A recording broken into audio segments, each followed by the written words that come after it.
So the current situation around the world, in particular in regards to geopolitics, you might wonder what will happen in case the US takes over Greenland.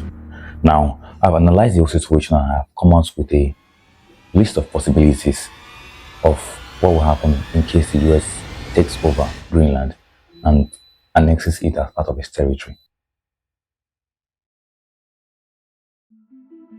Now, number one thing I point here is chameleoning the major interest.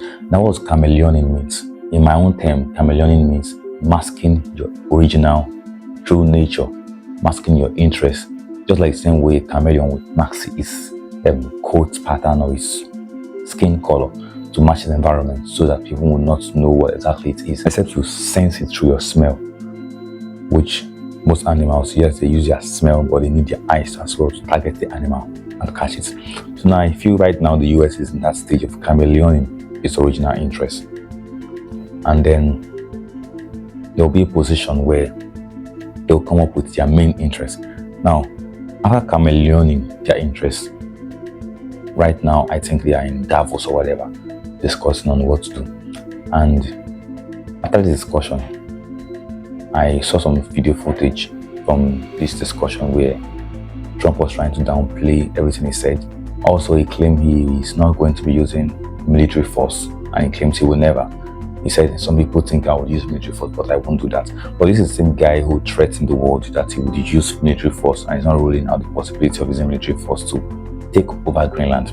So I think, obviously, as you can see, he's now masking his true nature, masking his original intentions, and now it's also chameleoning his interest, saying that it's for the national interest, national security of the USA, Canada, and EU.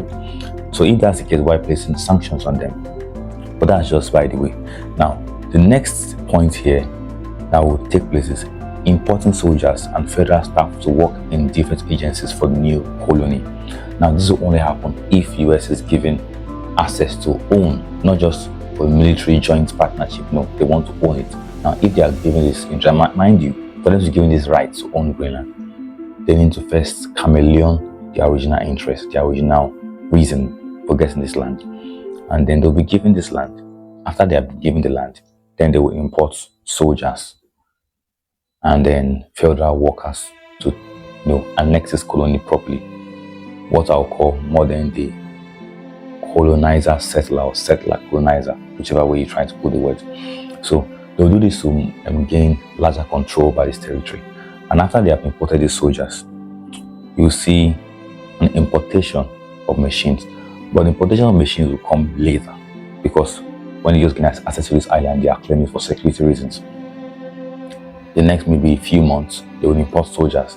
And after, let me say, 5-10 years, they begin to import machines, and these machines will not be brought to improve the life of the Greenlandic people, or Greenlandians. I don't know which word to use here, but you get my point. These machines will be used to scrape the ice, because Greenland is not really Greenland, it's an Iceland. That should have been its name, but maybe they chose the name Greenland because there was already another Iceland, so they didn't want to become the counterfeit Iceland or Iceland 2. So Greenland is actually an ice pan, I would say, an ice island. So what they will do with machines is that they will use machines to begin to scrape off the ice from the surface of Greenland. And after scraping off the ice, they begin to excavate and mine for mineral resources.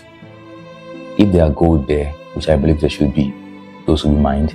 If there are cobalt, nickel, coltan, platinum, whatever, especially minerals, which are ingredients for cooking this nice soup that the world is going crazy about, and we call that batteries for electric vehicles.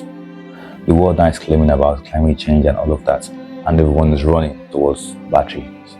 And in the past, crude oil was the order of the day. It was what people fought for to maintain power. But now we are seeing a change in dynamics. Now we are seeing a case where people are now willing to kill and fight for valuable minerals that are necessary to create this battery. That's why you see conflict in Congo. You see now again the agitation for ownership over Greenland. And even Venezuela also has resources that could be used in making this very nice soup. the soup of batteries, high quality batteries.